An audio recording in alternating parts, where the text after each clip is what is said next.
जो सामने मेरे किसान भाई हैं उन्हें आप अपना एक छोटा सा परिचय दें। मैं किसान अशोक चौहान हापुड़ उत्तर प्रदेश से हूँ। जी, तो चौहान साहब, आपने जो ये सरसों लगाई हुई है मस्टर्ड, ये कौन सा बीज है, किस कंपनी का है? ये स्टार एग्री सीड कंपनी का है और स्टार 10-15 बीज का नाम है। जी, तो इस बार जैसे आपने ये लगाई है तो कितनी लगाई हुई है ये?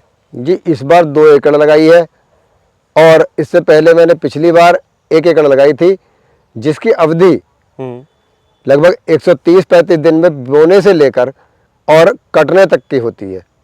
जी, अब अगर हम बात करें कि इसकी पैदावार कैसी रही, आप इसकी पैदावार से खुश रहे पिछली बार? हाँ, बिल्कुल संतुष्ट हूँ और इसीलिए 2 एकड़ मैंने लगाई है बढ़ा करके, क्योंकि पिछली बार मेरी लगभग 12-13 कुंटल 1 एकड़ में हुई है। अच्छा, बड़ी अच्छी विस्मय हाँ, पैदावार हुई है। हाँ, गाँव में मतलब। अब अगर हम बात करें कि इसकी सबसे अच्छी जो इस नस्ल की बात है वो तो आपको क्या लगी?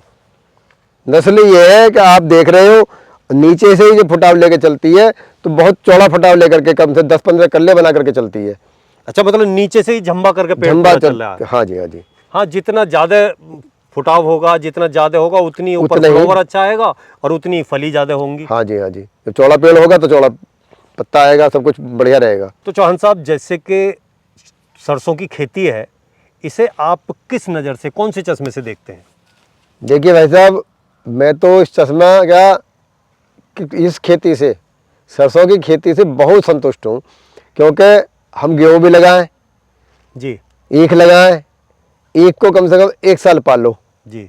जीव जंतु बीमारी सैकड़ों खाद, उसमें खर्चा ज़्यादा, फिर लेबर खर्चा ज़्यादा, ये सारी चीज़ें देख करके मैं तो सरसों से इतना संतुष्ट हूँ कि एक तो कम लागत की, जी लागत ही कोई नहीं, बरसात हो गई तो पल्ले की जरूरत नहीं पड़ी, बुआई में कोई खाद बीज की जरूरत नहीं, बस बीज डाला और थोड़ा घना खाद लगा दिया, छुट्टी हो गई। उसके बाद एक पानी मात्र, बारिश हो जाए तो वो भी जरूरत नहीं, उसकी भी छुट्टी हो गई। हाँ। और मात्रा ये समझ लीजिए कि तुम 1 साल में ईख का अगर औसतन लगाओगे तो बराबर नहीं आने का है। ये 4 महीने में होगी तैयार। जी, लेबर खर्चा कुछ नहीं, क्योंकि निकलाई नहीं जाती, निकलाई वाला फ्री में निकाल के चला जाएगा, कटाई के पैसे दे जाते हैं, कभी कभी तो ऐसा भी हो जाता है। हाँ, मतलब वो निकलाई वाले कटाई के पैसे और दे जाते हैं, तो खर्चा कुछ नहीं, लेबरिंग कुछ नहीं, सारा काम फ्री से में हो रहा है सरसों का। तो सरसों की खेती मुझे तो बहुत बढ़िया लगी, इसलिए मैंने ज़्यादा लगाता हूँ। पिछली बार कम थी, अब ज़्यादा है। और दूसरे अपने भारत में देखो, अगर तिलहन की ज़रूरत को आप देखोगे, तिलहन की जरूरत सबसे ज़्यादा है। लोग तिलहन को ढूंढ रहे हैं, तिलहन कम हो रहा है तो रेट बड़ा अच्छा रह रहा है। आप 7,000 कुंटल, 7,000 रुपये कुंटल, 6500 रुपये कुंटल इस समय की मात्रा आ रही है। आज का रेट है। आज का रेट है, धीरे धीरे बाद में बढ़ जाता है, तो अच्छा लगा मैं तो बहुत। आप देख रहे हैं कि जो कल्ला तो लेके चलती है, चौड़ा पेड़ लेके चल रही है, और आप लंबाई देखोगे तो आपकी लंबाई कहीं भी खड़े हो जाओ खेत में, आप भी नहीं देखने को इसके बीच में। हाँ, बिल्कुल मेरे बराबर की हो रही है। हाँ, तो इसलिए लंबाई जब ज्यादा जाएगी तो चौड़ाई लेगी, और चौड़ाई लेगी तो फूल भी ज्यादा आएगा, फूल आएगा तो फल ज्यादा आएगा। तो ये सारी चीजें सरसों लेके चल रही है, तो मुझे तो इसलिए मैं बहुत संतुष्ट हूँ इस चीज से। हाँ, कि मतलब उस हिसाब से जैसे पौधे तैयार हुए हैं तो पैदावार पहले ही दिखाई पहले ही दिख रही है, पैदावार होगी। हाँ, फूल आ रहा है और फली छोटी छोटी बन रही है। तो इसकी फली की तादाद और फली की फिनिशिंग किस टाइप की होती है?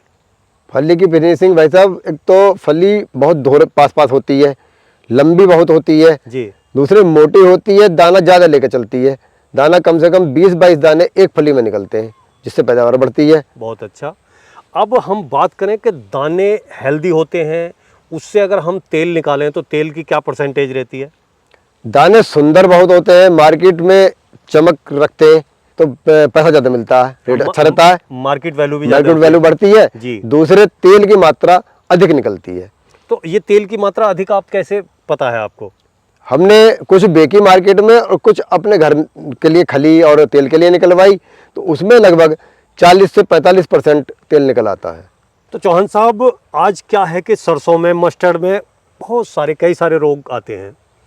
ये जो स्टार 10-15 है, ये रोगों के प्रति कितनी सहनशील है, या इसकी जो क्षमता है वो क्या है? जैसे कि हमारा सफ़ेद रतुआ, वाइट रस्ट, फफूंदी जैसे रोग इसमें भी आते हैं क्या? देखिए जी, आप देख रहे हैं स्वयं खेत को जी। पहली बात तो कहीं दिखाई नहीं दे रहा, लेकिन अगर थोड़ा घना रोग लगता है तो उसके लिए सहनशील बहुत है, उसको झेल जाती है, लेकिन घटती नहीं है। हाँ, मतलब पैदावार नहीं घटती, पैदावार नुकसान नहीं करती। नुकसान नहीं है। चौहान साहब, जो किसान भाई मेरे मित्र ये देख रहे हैं वीडियो, जी। उनसे आप मस्टर्ड सरसों की खेती के बारे में क्या कहना चाहेंगे? मैं ये कहूँगा जी कि आज के हिसाब में अगर आप गेहूँ बो रहे हो तो पशु इतने हैं कि गेहूँ को उजाड़ देते हैं। तो सरसों तो मैं देखता हूँ कि सरसों में उजाड़ भी कम है पशु वगैरह का। और ये भी कहूँगा कि तिलहन ज़्यादा बोए, सरसों ज़्यादा बोएंगे तो फायदे में रहेंगे। दूसरे, इस बीज के बारे में बात यह है कि आप मेरी खेत देख रहे हैं दोनों तरफ, आपको कैसा लग रहा है। और किसान भाइयों से मैं कहना चाहूँगा कि स्टार 10-15 बोएं तो ज़्यादा पैदावार पाएँ।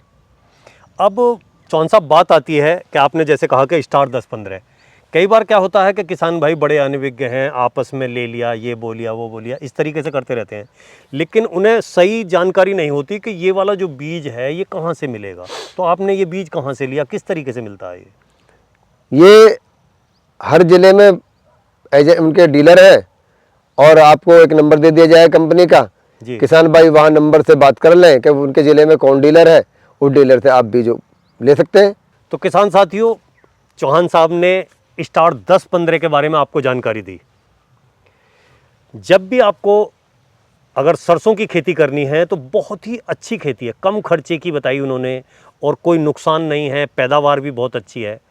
अगर स्टार 10-15 आपको लगानी है तो ऊपर स्क्रीन पे जो नंबर है, इस नंबर पे आप जानकारी ले सकते हैं कि आपको ये बीज कहाँ से मिलेगा, और वो आपके बिल्कुल नज़दीकी या आपके ज़िले में, जहाँ भी आपके शहर में जहाँ भी कोई डीलर होगा, वहाँ की जानकारी आपको मिल जाएगी।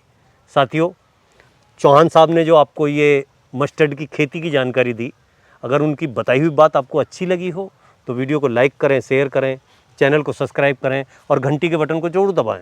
ये वीडियो देखने के लिए आप सभी का बहुत बहुत धन्यवाद। मैं रवि त्यागी, रवि जॉन फार्मिंग लीडर से।